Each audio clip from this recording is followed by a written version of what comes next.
If you live in a climate that changes 4 seasons, the instrument goes through at least 4 changes a year. 2 major changes. Generally dry in the winter when our houses are heated, and generally humid in the summer when we have warm summer temperatures.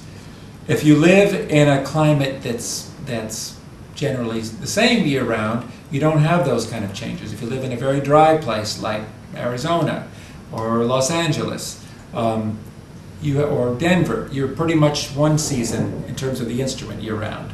If you live in Miami, you're humid year-round. Or Seattle or San Francisco, you tend to be more humid year-round. But if you live in the northeast part of North America, from Chicago east and from North Carolina north, the 4 seasons are difficult on the instrument because the instrument is constantly changing. Ideal humidity is what you'd call museum conditions. 50% humidity, 70 degrees. If you have a wooden artifact in a museum, that's their idea of perfect situation to preserve it for all time. No changes, nothing extreme.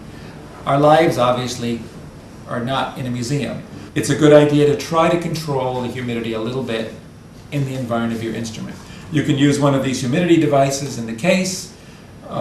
You can use a humidifier in your practice room or in your home, or if you have a locker at school, you can put a Tupperware with a sponge in it and poke some holes and make a little humidity. Any way you can get some moisture into the instrument in the dry weather is good. Don't over-humidify. Humidification can actually be extreme, and then when it dries out, you put the instrument under a lot of stress. So I always encourage modest adding of humidity. And in the summer, the best you can do is to try to get it into air conditioning where the humidity will be reduced. So you do the best you can, but it has to function in a real world, and the instrument has to go through some changes.